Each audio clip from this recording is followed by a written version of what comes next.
다가오는 제21대 대통령 선거, 후보자들의 공약부터 각종 분석 기사까지 온갖 뉴스와 정보들이 쏟아지고 있는데요. 하지만 이 모든 정보, 과연 우리는 안심하고 믿을 수 있을까요? 오늘 하루 팩에서는 선거철마다 등장하는 허위 왜곡 보도와 그로 인한 혼란과 피해, 우리는 이를 어떻게 구분하고 현명하게 대응할 수 있을지 차근차근 짚어보겠습니다. 지금부터 함께 알아볼까요?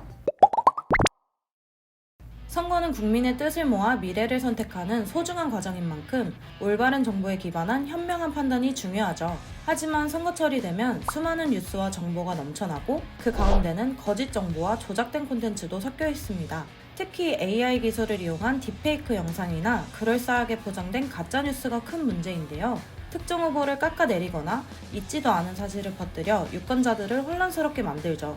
실제로 21대 대통령 선거 공식 선거운동이 시작된 가운데 딥페이크 영상이 소셜미디어와 온라인 커뮤니티에 넘쳐나고 있습니다. 중앙선거관리위원회가 대선과 관련해 한국인터넷 자율정책기구 등의 삭제를 요청한 딥페이크 영상물은 지난달 4일부터 지난 11일까지 한 달여간 총 769건으로 집계되었는데요.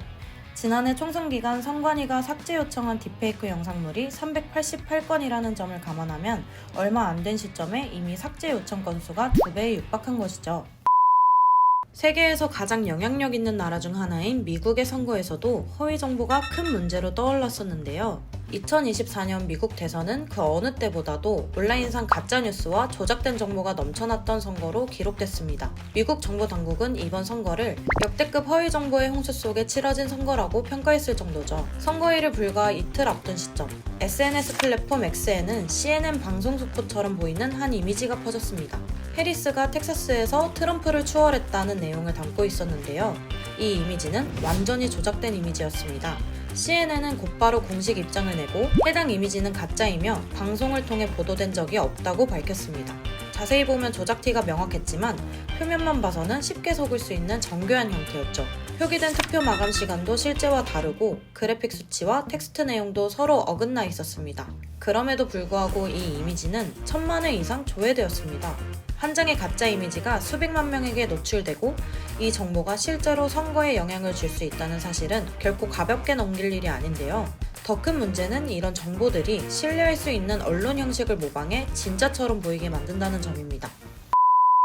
허위 왜곡 정보가 위험한 이유는 유권자의 판단을 흐리고 선거의 공정성을 심각하게 위협하기 때문인데요. 선거는 국민이 가진 가장 중요한 권리이기 때문에 유권자의 올바른 정보 접근권은 무엇보다 중요합니다.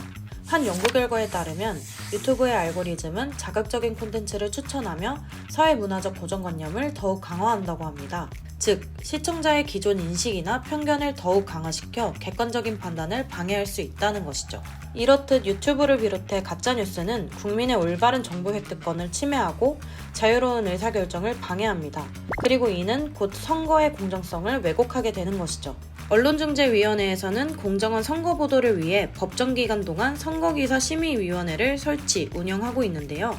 선거기사의 공정성 여부를 자체적으로 심의하고 선거기사 내용이 불공정하다고 판단한 후보자가 해당 보도에 대한 시정을 요구할 경우 이를 심의합니다. 또한 반론보도 청구에 대한 후보자와 언론사 간의 협의가 결렬되어 후보자, 정당 또는 언론사가 선심의의 반론보도 청구를 회부할 경우 이를 심의하여 반론보도 게재 여부를 결정합니다.